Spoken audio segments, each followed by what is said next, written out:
दोस्तों, हमारे YouTube channel में जुड़ने के लिए धन्यवाद। आज हम आपको ये बताने जा रहे हैं कि पाप और पुण्य किसे कहते हैं। शास्त्रों में भी इसका बड़ी ही सावधानी और ध्यानपूर्वक इसमें वर्णन किया गया है कि मनुष्यों को ऐसे कार्य करने चाहिए, उसके बारे में शास्त्रों में बताया गया है। तो देखिए, आज मैं यहाँ बताने वाले हैं कि पाप और पुण्य किसे कहते हैं।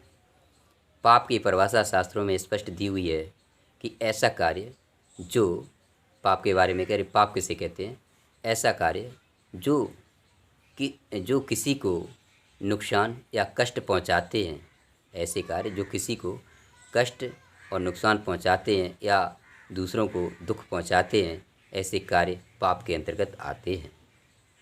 अब आप विचार करो, अपने जीवन में मैंने कितने ऐसे कार्य किए हैं कि दूसरों को दुख या कष्ट या बहुत ही निंदनीय दूसरे के लिए है, जो कि तुमसे परेशान रहता है।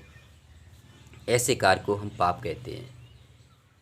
लोग कहते भी हैं कि किसी को दिल नहीं दुखाना चाहिए, व्यर्थ में नहीं सताना चाहिए, क्योंकि अगर हम किसी को सताते हैं या दुख देते हैं या किसी को तंग या परेशानी करते हैं तो समझो हम पाप कर रहे हैं, तो ये पाप के श्रेणी में आ जाएगा। ऐसे कार्यों से बचना चाहिए। और दूसरा, पुण्य किसे कहते हैं, तो पुण्य वह कार्य होते हैं, ऐसे कार्य जिनसे दूसरों को लाभ पहुँचे, सुख प्राप्त हो, ऐसे को पुण्य कहते हैं। और वो भी वेद के अनुकूल रहते हुए ही अच्छे कार्य करने चाहिए। क्योंकि अगर वेद को हटा दिया ना, तो ऐसे मानो हम गलत कर रहे हैं। वेद को पहले रखो, क्योंकि जैसे प्रत्येक देश का संविधान है, अगर संविधान को लेके चलोगे तो वहाँ की सरकार आपकी मदद करेगी और वहाँ की सरकार से संबंधित जितने भी जुड़े हुए हैं कर्मचारी वगैरह, वो भी आपकी मदद करेंगे। ठीक उसी प्रकार से यदि हम वेद को नहीं लेंगे तो गलती कर बैठेंगे, क्योंकि वेद संपूर्ण विश्व के लिए एक संविधान है। क्योंकि जिस प्रकार से हम अपने भारत के, मान लो हम जैसे भारत के रहने वाले हैं और भारत का संविधान को हम लेकर चलते हैं, तो हमारे जितने भी इससे जुड़े हुए सरकारी कर्मचारी हैं वो भी हमारी सहायता करेंगे। ठीक उसी प्रकार से परमात्मा का संविधान है वेद। वेद को लेकर हम चलेंगे तो परमपिता परमात्मा भी हमसे खुश रहेंगे। और वेद में वह सारी बातें लिखी हुई हैं जो कि दूसरों को नुकसान नहीं पहुंचाती हैं।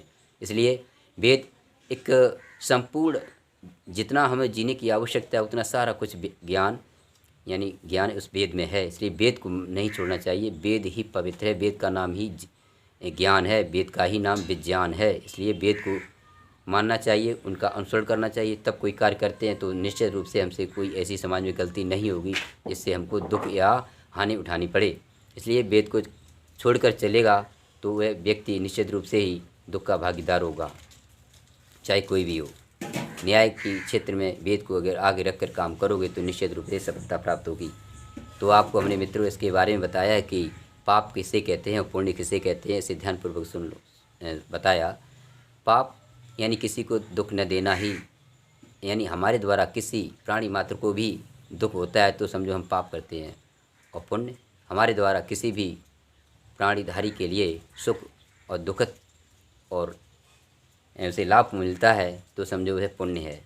तो इसी के मायने में रखते हुए अपने जीवन में कार्य करो ताकि तुमसे अच्छे ही कार्य हों, तभी समझ लो हम पुण्य कर रहे हैं। बहुत से लोग समझते हैं कि पुण्य का मतलब होता है किसी को खिला पिला देना, बस पुण्य हो गई। अगर किसी को खिला पिलाने से ही पुण्य हो जाए तो सेठ तो अरबों खरबों कमाने वाले हैं, जिस चाहे तो लगातार 2-4 क्या 15-20 आदमियों को लगातार हर खिलाते ही रहें पूरे सालों साल, तो क्या उससे पुण्य होगी? कमाते उधर से गलत तरीके से और यहाँ खिलाने में ही निकाल देता है। तो इस तरह से पुण्य थोड़ी होती है। पुण्य तो होती है, पुण्य का मतलब होता है कि अच्छे कर्म के द्वारा, यानी पुरुषार्थ 4 प्रकार के होते हैं, धर्म अर्थ काम मोक्ष। पहले धर्म आया, अर्थात धर्म का मतलब होता है ऐसे कमाओ कि किसी को नुकसान या किसी को सता के मत कमाओ, अच्छी तरह से कमाओ और फिर तुम पुण्य करो तो वो सर्वोत्तम पुण्य कहलाती है।